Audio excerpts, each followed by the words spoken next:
Now, we do know that the governor also visited the hospital, interacted with the protesting doctors. We have a reaction coming in.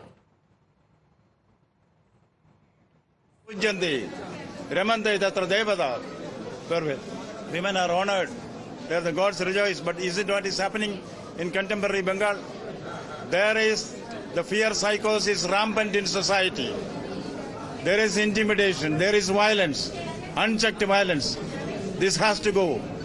It is a reflection of this rot that has resulted in the cold hands of death, snatching away the living, vibrant and dynamic personality of a young lady doctor. The society has to answer for this. Government is responsible for this. The first responsibility lies with the government. What other stakeholders also have to come here? The law has to come in force. What the youngsters are asking is very just. They say we want justice. They want security. When you go for work, particularly at night, there should be a security that you will be able to return alive. That security is not here in Bengal. This shows a decadence of law and order in Bengali society. Contemporary society in Bengal, contemporary policing in Bengal, not only leaves much room for improvement, it brings shame to the entire humanity that their young girls are not protected. We cannot allow this bloodbath anymore. Yes, it is nothing but bloodbath which is going on there. Society has to come together, work together, and see that this kind of atrocities is stemmed in the bud. We can never allow this. We cannot tolerate this sitting idle. Now, some facts which I would like to present before you. I would request the youngsters, what is their demand? Their demand is very simple. Let them themselves say. See, they are the youngsters.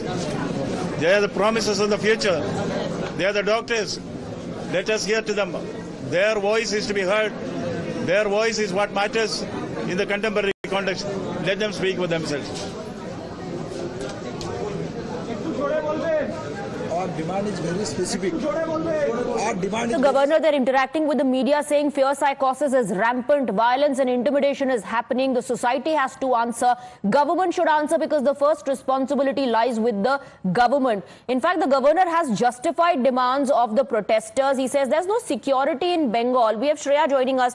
The governor, they're making big, bold statements saying no guarantee of security, no guarantee of safe return home after a day at work in Bengal.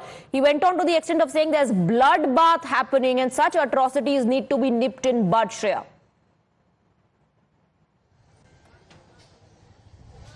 Well, of course, we see Governor C.V. Anand Bose have reached the RG Kar hospital. Remember, Governor spoke to us exclusively after this incident in RG Kar, and he told us that Bengal is not safe for women. He in fact spoke about a fear psychosis that is dominant in Bengal society. He in fact told us that he stands with the protester, he stands with the students as the governor and also as a former student. Now, today also after reaching RG Kar, Governor has given a similar message. He talks about the bloodbath. Remember the incident that has happened in RG Kar last late night, where we see a mob came inside the campus, attacked the campus, vandalism happened. That has again shaken the Bengal people. And of course, we see now Governor C.V. Anand Bose makes bold statement, says that Bengal is not safe for women and there is a bloodbath. Not only that, Governor also extends his full support to that of the protesters and the students. He says that they will get justice. He heard the students, he communicated with the students, and obviously Governor gave the message that he stands tall with all the protesting students.